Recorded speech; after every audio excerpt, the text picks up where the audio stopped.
No estudo de hoje, inicialmente, eu gostaria de dizer algumas coisas sobre a Bíblia, que eu sei vão abrir seu entendimento sobre este livro, o livro mais importante do mundo. Seja bem-vindo ao Encontro com a Palavra, onde estudaremos a Bíblia por completo, livro por livro. Estamos apenas começando, por isso, fique conosco todos os dias neste mesmo horário e convide outras pessoas para participar conosco deste importante estudo da Palavra de Deus. Antes de qualquer coisa, gostaria de dizer algo sobre como estudar a Bíblia. Há 3 passos que devemos tomar para que possamos estudar corretamente a Bíblia. Primeiro, a observação. Depois, a interpretação e a aplicação. Observação traz a pergunta: o que está escrito? Significa que quando se abre um livro da Bíblia, quando se toma um capítulo da Bíblia, quando se lê um verso da Bíblia, você quer fazer essa pergunta: o que está escrito? A segunda questão que você levanta vem com o título de interpretação. A palavra interpretação traz a seguinte pergunta: mas o que isso significa? A terceira questão na qual você tem de se autoeducar ao ler as Escrituras vem com o título de aplicação e traz a seguinte pergunta: o que isso significa para mim, para minha vida? É muito simples. Observação: o que está escrito? Eu me lembro de um homem em um estudo bíblico que fiz há alguns anos. Ele acompanhava atentamente a leitura de cada passagem das Escrituras. Mas quando eu dizia para o grupo: agora, o que isso significa?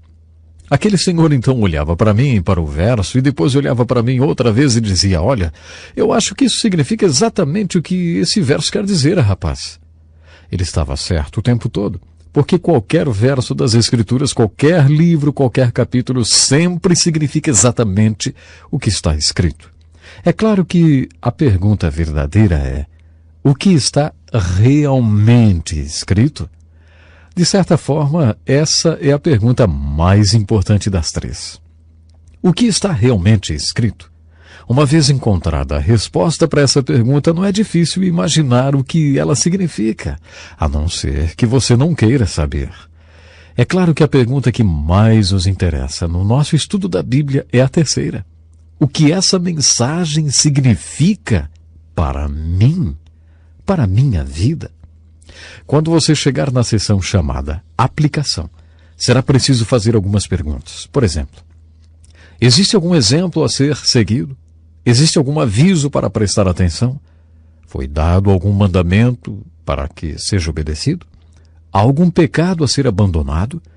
Alguma nova verdade sobre Deus ou sobre Jesus Cristo? Existe alguma pergunta que eu não saiba responder? Bom, essas perguntas vão ajudá-lo a tirar melhor proveito das Escrituras. Gostaria de compartilhar agora o que podemos chamar de regras para estudar a Bíblia. Existem regras e linhas de direção para tudo, não é mesmo? Não é diferente com o estudo da Bíblia. No seminário, eles usam com frequência uma palavra complicada. Eles a chamam de hermenêutica. Mas nós não vamos chamar assim. Vamos dizer que veremos aqui algumas regrinhas a serem usadas no estudo da Bíblia. Aqui está uma. Quando você ler uma passagem das Escrituras, lembre-se, existe uma interpretação, mas pode haver centenas de aplicações. Isso é verdade. Centenas de aplicações. Aplicação é diferente de interpretação. Existe apenas uma interpretação e você precisa ser humilde nesse momento, especialmente se alguém não concordar com a sua interpretação. Quanto à aplicação, existem milhares de maneiras com que o Espírito Santo pode aplicar as Escrituras na sua vida. Já que a Bíblia é um livro sobre Jesus Cristo, você deve sempre manter o foco nele, quando estiver lendo as Escrituras. Quando você estiver estudando o Velho Testamento, lembre-se de que você está à procura de exemplos e admoestações. Há uma razão para o fato de que os primeiros 17 livros do Velho Testamento sejam sobre a história. Há muito de história nos livros da lei e nos livros proféticos. Eventos históricos na Bíblia, além de ser históricos, podem conter um significado alegórico. O que eu quero dizer é o seguinte: em Gálatas capítulo 4, versículo 22 a 24, o apóstolo Paulo diz: Abraão teve 2 filhos. Essas coisas são alegóricas. Ninguém tem dúvidas de que aquele fato é histórico. Abraão teve 2 filhos, Ismael e Isaque. Ismael tornou-se o pai dos árabes e Isaque o pai dos judeus. Há árabes e judeus na Terra Santa nos dias de hoje. Isto é história. O apóstolo Paulo diz: Abraão teve 2 filhos. Isso também é uma alegoria. Eu acredito que ele mostra por precedentes e por princípios que na Bíblia uma história com E pode ser história com H. E sem tirar nada da historicidade daquela história, a história também pode ter um significado alegórico. Quando o apóstolo Paulo diz que todas essas coisas aconteceram como exemplos, ele usa uma palavra no grego traduzida como exemplos. É uma palavra como a palavra modelo. O que ele realmente está dizendo é que todas aquelas coisas que aconteceram eram modelos, que são como lições ou alegorias. Então, quando você ler a literatura histórica do Velho Testamento, continuando esse estudo histórico, procure por essas alegorias, ou esses modelos, ou esses exemplos e admoestações. Encontramos muitos versículos que são difíceis de entender, mas existem muitos outros de fácil compreensão. Sempre procure interpretar os versículos obscuros à luz dos versículos que são mais claros.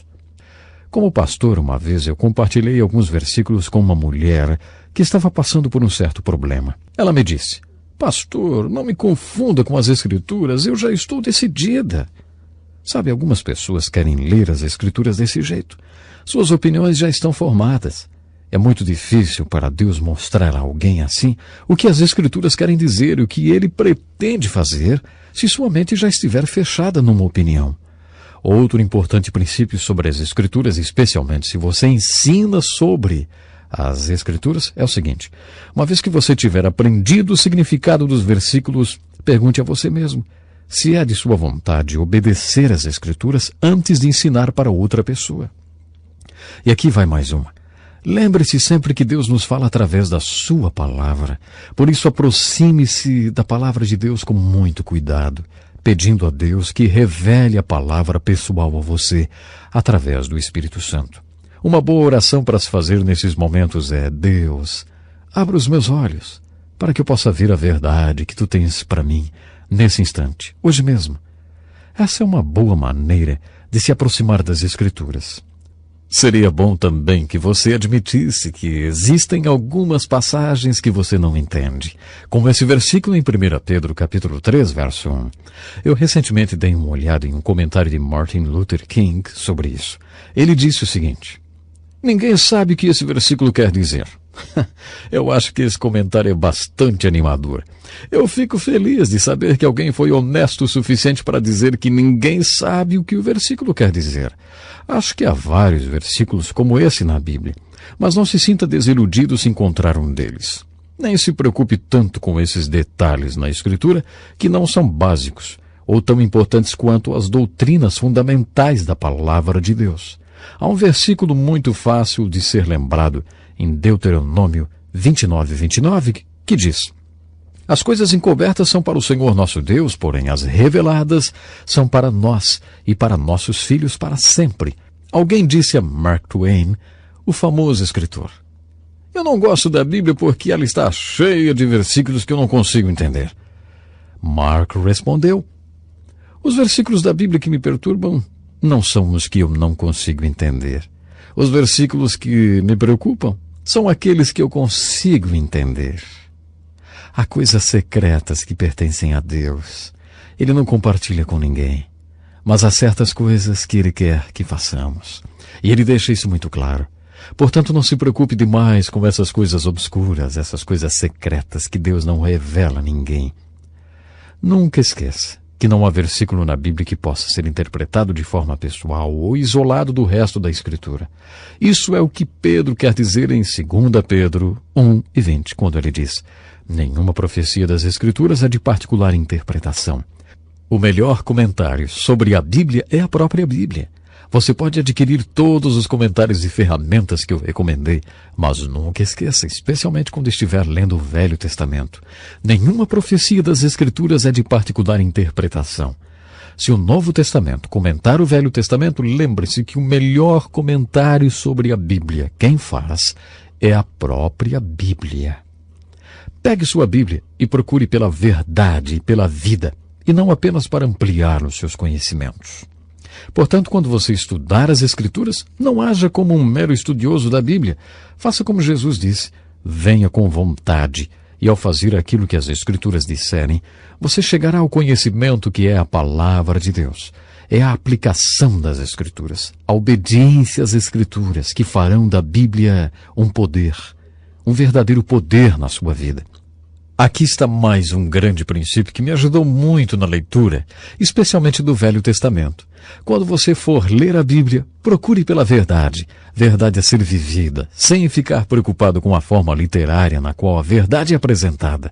O que eu quero dizer é, quando você menciona o livro de Jonas, imediatamente surge uma discussão sobre se uma baleia pode ou não engolir pessoas, como se essa fosse toda a mensagem do livro de Jonas.